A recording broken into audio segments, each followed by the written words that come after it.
Okay, so in my last video, I was talking about how the Turkish media is reporting that a Kurdish group in Syria is supporting their attacks against Kurdish fighters in Syria, and that I wasn't sure if this was true or not because only Turkish media is reporting it so far. And I wanted to go on and explain a little bit about who Turkey is fighting, why they're fighting them, and why it's such a problem that they are fighting them. And that is to begin with, why does Turkey have a problem with the Kurds, and why do the Kurds have a problem with Turkey?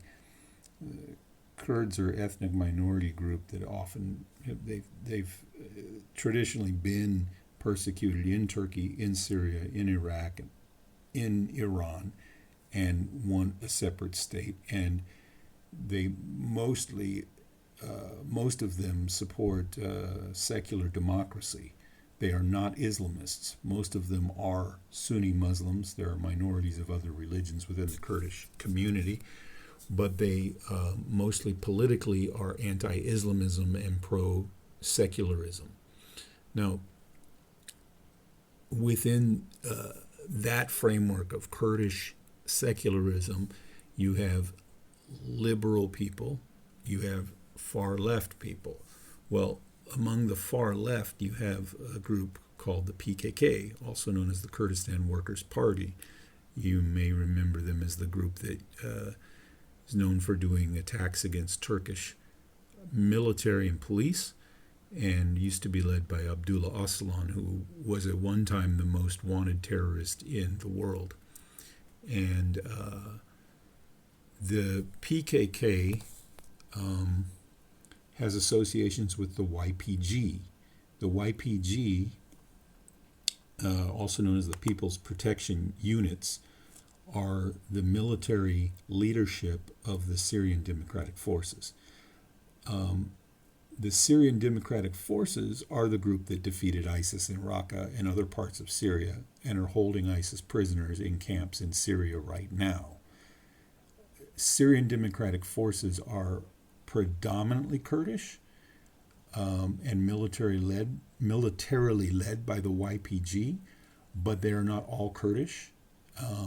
There are other ethnic groups involved, including Arabs and Yazidi, and there are also ethnic Turks of Syrian national ethnic Turks involved in the Syrian Democratic Forces. Syrian Democratic Forces are anti-Assad, but they are not. They're more anti-Islamism than anti-Assad. So while they want a regime change in Syria, they oppose most of the rebel groups that are fighting against Assad. And part of the reason there's some confusion about what's going on is because people are confusing the Free Syrian Army and the Syrian Democratic Forces. Free Syrian Army was created at the beginning of the war in Syria, the beginning of the civil war in Syria, when Syrian military officers were so offended by being ordered to fire on unarmed Syrian citizens who were involved in nonviolent protest against Assad that they defected from their own military and their loyalty to Assad to the rebel side and formed an armed opposition. And that's essentially how the war began. Assad ordered his troops to shoot unarmed civilians, and some of the troops defected and created an army to try to overthrow Assad. And unfortunately, the Free Syrian Army, which began as multi-ethnic and multi-religious, hold on, I got to plug this in.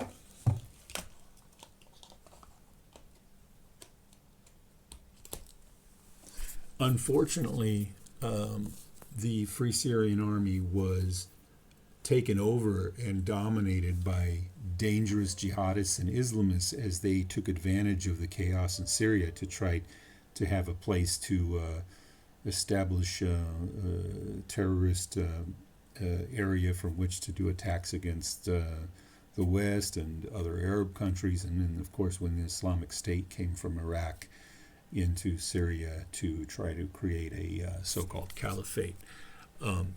FSA became dominated by al-Nusra and other al-Qaeda-linked elements. And when this happened, the U.S. wanted to back away from supporting the Free Syrian Army and find someone else to support in their fight against both Assad and then the Islamic State.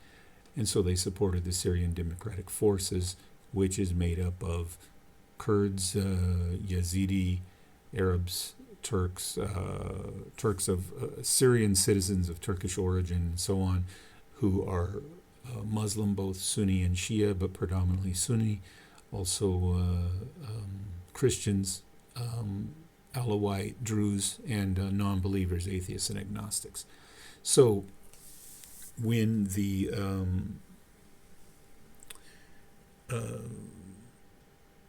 Turkish government began this fight, the first thing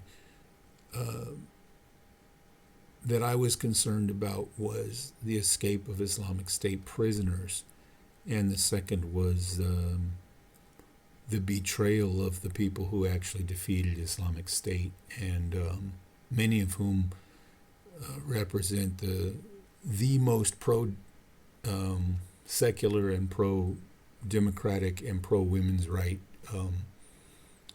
group of people in the entire Middle East. If you have anything to add, leave it in the comments. Thanks.